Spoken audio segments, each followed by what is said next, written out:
down the principle of operation of the phase control rectifier. So to be start with, let us consider a single phase half-wave control rectifier. In case of half-wave rectifier, only one silicon control rectifier, that is one SCR used in the circuitry. You are observing here the circuit diagram of the single phase half-wave controlled converter. So the output is taken across the SCR and it is fed with the secondary of the transformer. So whatever input available, that is 230 volt 50 hertz, is applied across the primary of the transformer. The function of the transformer is to isolate the primary and secondary.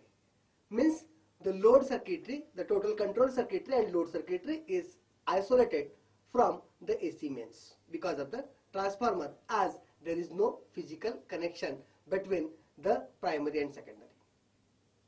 So it's a step down transformer which converts 230 volt 50 hertz down to the required level, say 0 to 9 volt, for example. Now this down converted AC voltage is given across the silicon control rectifier.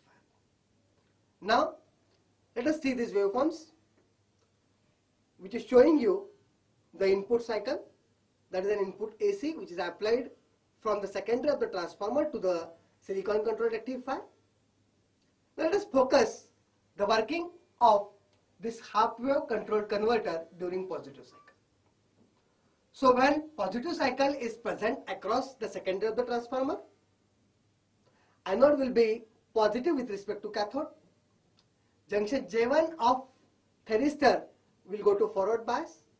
Junction J2 will be in reverse bias and junction J3 will be in forward bias, as we had discussed while discussing the principle of operation of SCR, if you remember. Now because of this, the SCR will be in forward blocking state and will not allow the current to flow from anode to cathode. So the net amount of load current IL is 0, or it is very small, which is called as a leakage current. And the output voltage across load will be again 0, and the voltage across thyristor, if you see, you will be getting the same voltage which is there across input will be available across SCR, as it is in offset and possesses the higher resistance value. Now let us concentrate what happens when we are applying a signal Ig, or we are applying a voltage at gate terminal at say instant alpha. Now when I apply a signal across gate, when we apply sufficient amount of gate current to the gate terminal, junction J2, which is initially reverse bias because of the applied voltage, now will go to forward bias, and because of this, current will start flowing and device will switch to on state from off state, and it will be acting as a closed switch. So applied voltage, you may not observe that the applied voltage will be now across load, and current is also flowing from anode to cathode. So if you concentrate on voltage and current waveforms, you will find that the wave shape of voltage and current waveform is similar, only the difference will be there in the magnitude, which depends upon the value of resistance. I0 can be calculated as V0 divided by R, where R is the load resistance. And you will observe that the voltage across SCR is now 0 in the duration alpha to pi. Whereas in case of, you will observe that in case of 0 to alpha, the voltage applied will be across the voltage will be across SCR, while as the voltage across load is 0.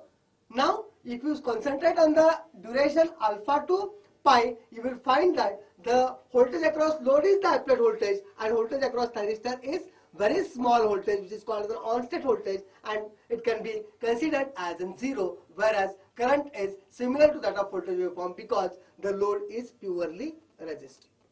So here what I am telling you is, when anode is positive, means when positive cycle is present and gate is applied, then and then only SR will turn on, and the output voltage will be similar to that of input voltage, and the voltage across SR will be 0. Now if you concentrate on the next cycle, that is negative cycle, in case of negative cycle, the anode will be negative with respect to cathode. Junction J1 and junction J3 will be go to reverse bias, and junction J2 will remain in forward bias. Device will be in totally off state. It is called as a reverse blocking state, and as voltage applied across anode to cathode is less than the reverse breakdown voltage, it will remain in off state only. So voltage across load is 0, current is 0, and you are observing here that the applied voltage is now across the silicon controlled rectifier, that is across SCR. So this is called as an off state, and same cycle of operation will repeat for every positive and negative cycle. So this is what the working of single phase half wave controlled.